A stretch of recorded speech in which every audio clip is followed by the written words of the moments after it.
En el nombre del Padre, del Hijo y del Espíritu Santo. Amén. Comenzamos este tiempo de Septuagésima, tiempo en el que la Iglesia, como buena madre, como madre sabia y misericordiosa, nos quiere ir preparando gradualmente a este tiempo litúrgico tan importante y que es el centro de la liturgia, el centro también, por lo tanto, de la obra de la redención de nuestro Señor, que es la Cuaresma y en particular la Semana Santa, momento en el que nuestro Señor nos redime muriendo en la cruz. La Iglesia quiere que nos vayamos preparando, que abramos los ojos, que nos despertemos. En el primer domingo de Adviento, la Iglesia nos decía, es momento de despertar del sueño. Y ahora dice algo semejante, pero con palabras distintas, advirtiéndonos acerca de la necesidad de trabajar, de ir a la viña de nuestro Señor, que es la Iglesia, para cada uno de nosotros trabajar para conseguir la propia salvación.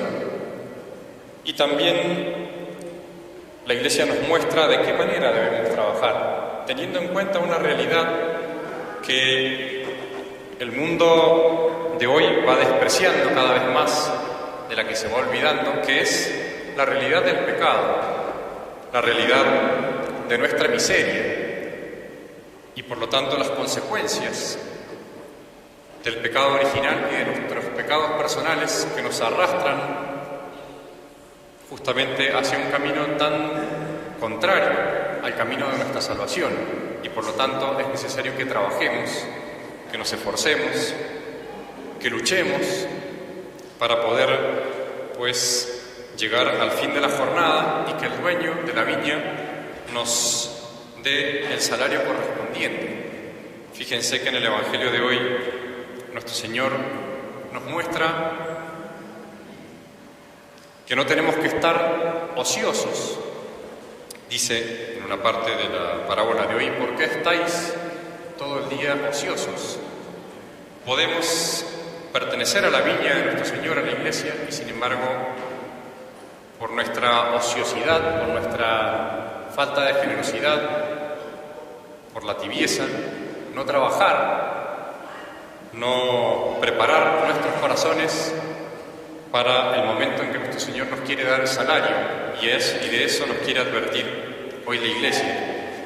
Lean los textos de la misa de hoy, son preciosos. Todos los textos hacen referencia, o casi todos, al pecado, a las consecuencias del pecado en nosotros. El introito: cercáronme los lazos de la muerte, aprisionábanme las ataduras del sepulcro.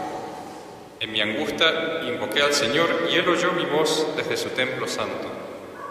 La colecta también de hoy lo dice de una manera muy clara: te rogamos, Señor, escuches clemente las súplicas de tu pueblo, para que los que somos justamente afligidos por nuestros pecados seamos librados misericordiosamente por la gloria de tu nombre. Es esa advertencia.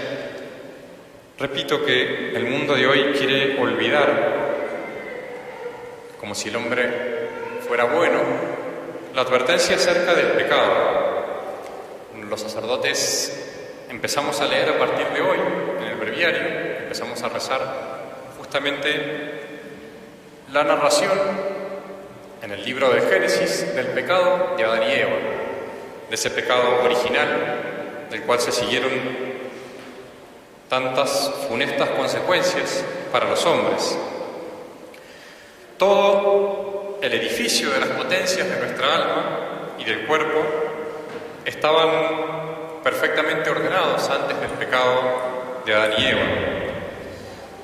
A esto se sumaban los dones preternaturales que Dios había concedido al hombre, el hombre tenía ciencia difusa, no necesitaba discurrir para conocer todos los principales conceptos que necesitaba saber para salvarse. Adán y Eva sabían todo lo necesario para su salvación y vivían en un lugar de tranquilidad, de paz, y conversaban con Dios, tenían una unión habitual con Dios. Dice el libro de Génesis: Yahvé Dios se paseaba en el jardín al tiempo de la brisa del día, y cuando paseaba conversaba con ellos, conversaba con Adán y Eva. Pero cuando ellos pecan, cuando Adán tentado por el demonio y por Eva, peca comiendo del fruto prohibido, todo se invierte, se subvierte en el orden que había en el alma de ellos. La razón ya se libera de Dios, no obedece fácilmente a Dios, y las pasiones del alma también se revolucionan, se rebelan contra la razón. Cuando oyeron el rumor de Yahvé, Dios, que se paseaba en el jardín al tiempo de la brisa del día, Adán y su mujer se ocultaron de la vista de Yahvé. Eso es, después de que ellos pecan, dice Adán: oí tu paso por el jardín y tuve miedo. El miedo, la vergüenza, la agitación de las pasiones son justamente consecuencias de un desorden en el alma producido por el pecado, y de ese desorden nos advierte hoy la Iglesia. Ese desorden, en primer lugar, atacó nuestra inteligencia. Fíjense que la inteligencia está hecha por Dios para conocer la verdad y por medio del conocimiento dirigirse después con la voluntad hacia la verdad conocida. Ahora, después del pecado, no conocemos fácilmente la verdad. Nuestra inteligencia ha quedado oscurecida por el error. Todo pecado, en cierta manera, procede de un error en la inteligencia, de una cierta oscuridad que no permite ver el alcance de ese pecado. Por eso fácilmente el hombre se engaña. Al tener tanta ignorancia, ve la parte buena, la apariencia de bien, y por eso yerra, se equivoca tantas veces al elegir bienes aparentes, pero bienes erróneos. Hoy día, cuántas falsas doctrinas se encuentran en el mundo, que fácilmente el hombre huye de la verdad y busca ideologías o pensamientos que halagan sus oídos, sus pasiones desordenadas. Hay tantas ideologías falsas hoy día, hay un menú, una cantidad enorme de ideologías que uno puede buscar según sus gustos, según sus caprichos, pero en definitiva todas proceden del error. Hay una malicia en la voluntad después del pecado. Esa voluntad hecha para amar. Tenemos un corazón hecho para amar grandes cosas. En vez de buscar el bien que la inteligencia le propone, fácilmente nos inclinamos al mal con nuestra voluntad.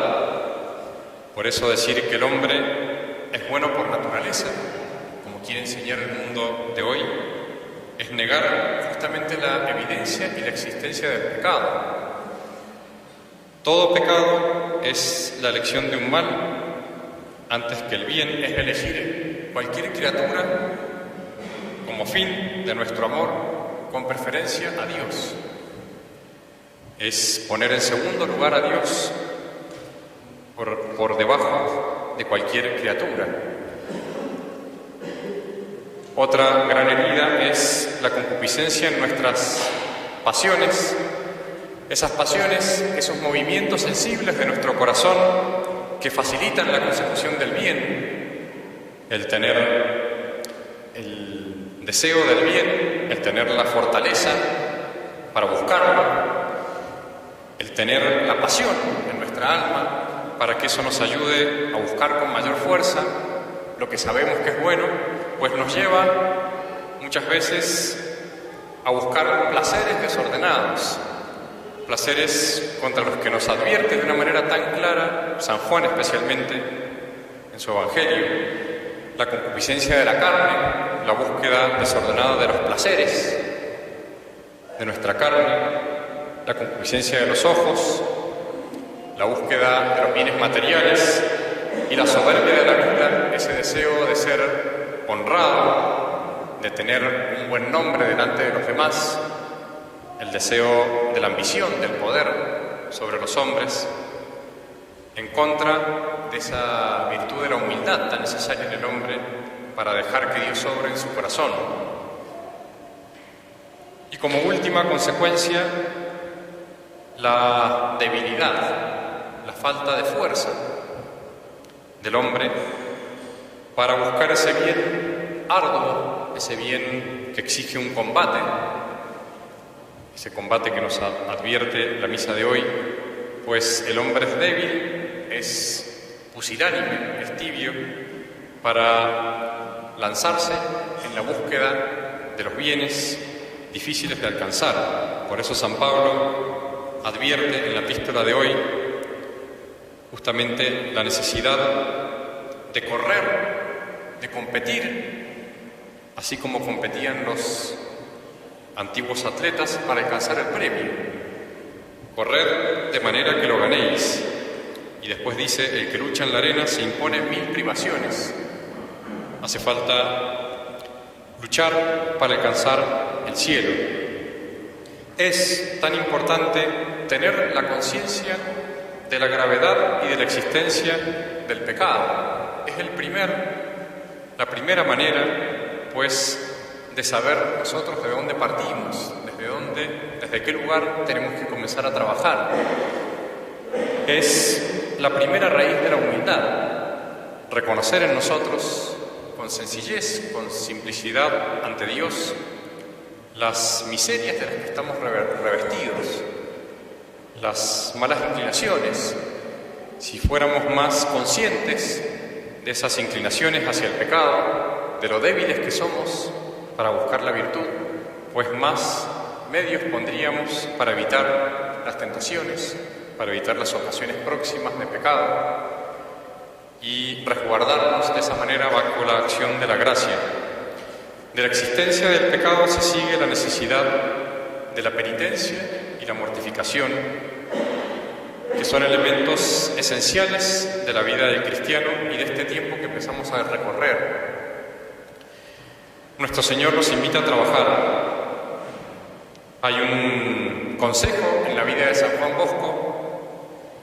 Él les dirige una carta a las hermanas de María Auxiliadora, que es la congregación que él mismo había fundado, congregación femenina, que San Juan Bosco fundó, y les escribe una carta un poco tiempo antes de morir. Les dice: me estáis diciendo, don Bosco, déjenos un recuerdo. ¿Qué recuerdo puedo dejaros? Bien, os voy a dar uno que quizá sea el último. Os dejo pues un recuerdo, nunca os arrepentiréis de haberlo llevado a la práctica. Haced el bien, haced buenas obras, fatigaos, trabajad todos mucho y siempre por el Señor con buena voluntad. Sí, no perdáis el tiempo, haced todo el bien que podáis, nunca os arrepentiréis de ello. Por eso tenemos que pedirle a nuestro Señor en este domingo no estar ociosos, que no se nos pase la vida. La vida del cristiano es un combate sobre la tierra, es una milicia, como dice Job, y tenemos que saber aprovechar este tiempo que se nos va pasando, que se nos va de las manos, que se nos pasa tan rápido, y por eso es tan misericordiosa la Iglesia que nos quiere advertir, nos quiere llamar la atención. No estemos ociosos, tenemos que trabajar y nuestro Señor se va a encargar de darnos la gracia para poder hacer bien nuestro trabajo y darnos el salario. Él nos va a dar, con la muerte en su cruz, el mérito que nosotros por nuestras fuerzas no podemos alcanzar, pero sí nos pide trabajar, y trabajar sin descanso, sin denuedo, para alcanzar cada uno de nosotros el premio al que nos llama nuestro Señor. San Ignacio de Loyola decía: actúa como si todo dependiera de ti, sabiendo que en realidad todo depende de Dios. Y Santa Juana de Arco, cuando liberó Francia del yugo de Inglaterra y de la fe protestante, dijo: los hombres lucharán y Dios dará la victoria. Entonces aprovechémonos de este tiempo litúrgico tan precioso. Aprovechen las misas a partir de ahora, las misas entre semana. Los textos de la Iglesia a partir de este tiempo de Septuagésima son los más preciosos. En la medida en que participemos de este tiempo litúrgico en la misa diaria, pues va a ser la mejor manera de disponernos al trabajo que Dios nos pide sobre nuestra alma, sobre nuestro cuerpo, para reducirlo a servidumbre y de esa manera alcanzar el reino de los cielos y poder estar, Dios mediante, al pie de la cruz el Viernes Santo junto a la Santísima Virgen y a San Juan. Ave María Purísima, en el nombre del Padre, del Hijo y del Espíritu Santo.